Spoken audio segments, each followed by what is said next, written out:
Sino mo nasa loob? Saan? Kami po, kaya na, At saka Marines. Usama Marines po. Ang Saka NCR, PNP. ang PNP nasa loob, nasa labas. Pinapasok po kami kasi based on the reports at saka nakita namin sa CCTV, papasok na po sila sa mga ano Sino natin. po sila? Mga NBI po. NBI agents. Kaya confirm na yan, nakita ko namin NBI best. NBI. At saka sinabi na, Anong sino NBI? kayo NBI? Yung main Tapos sabay entrance. na putok. Yung main entrance. Dito po sa, hindi naman sa main, dito sa lens ko natin. Kapatuan mo ngayon. Tapos nagpapatok, so siyempre pumatok din kami. Sa area o ano? Hindi ko alam po kung saan sila. Ang atin, o sa police at marines. Sa po, tama po. At nagpapaputok sila sa area o sa tao? Hindi ko po masiguro ma'am, but to make sure that kami. Yeah, of course. Baril yun. Ako po, nagpapatok din ako kasi ako yung nasa unahan to check sana. Dalawa lang. 2 taon na siguro. Of course. Pero walang tactical. Ako susunod ko sa gate. Pag dumating ako. Malamang lista pa rin yung mga sabi. Tapos sa positive ko. Tapos sa positive. Sorry, Ken. Sorry, Sen. Sabi ko, sinusugod kami NBI dito. Kaputukan yung NBI pa lang sumugod. sila nandun sa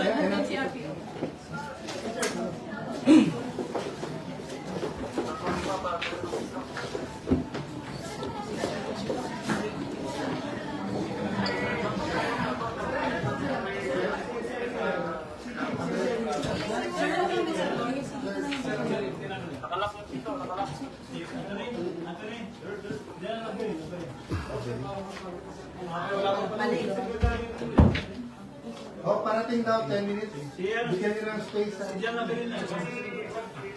Ha? Pero clear na daw, clear na. So, Clear na.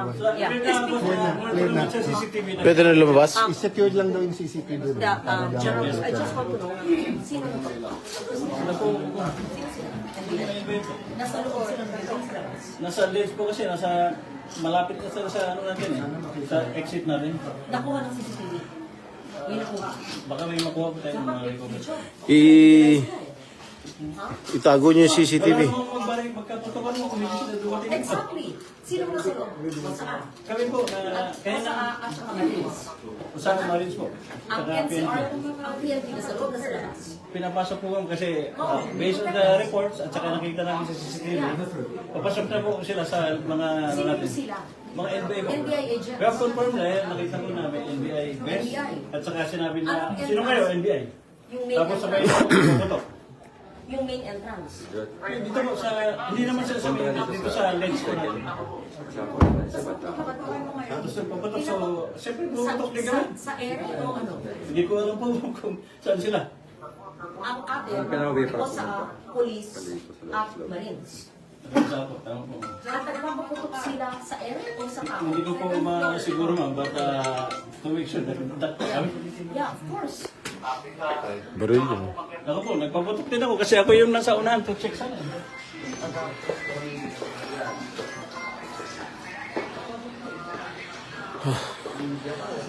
Okay.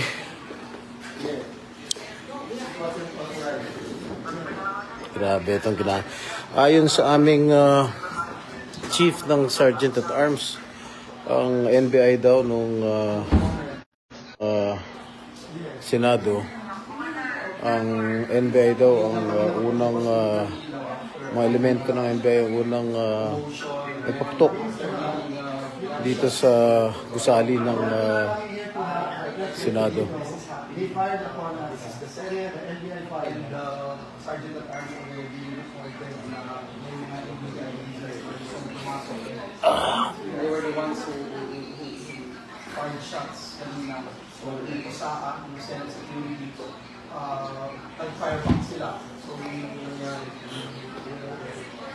na-report sa akin at this time. So, ayon sa Sergeant at Arms namin, medyo clear na yung sitwasyon dito sa Senado.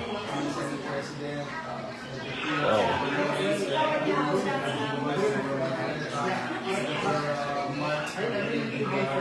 Ano,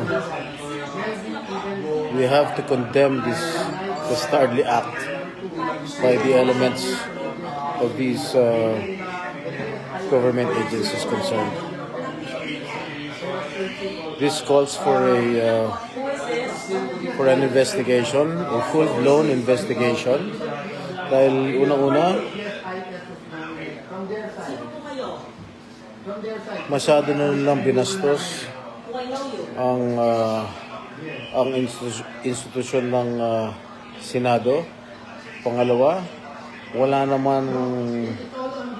namang nagpaputok sa hanay ng Sergeant at Arms ng Senado. Ang nag-umpisa, ayon din sa aming Sergeant at Arms, ang mga elemento daw ng NBI ang unang nagpaputok.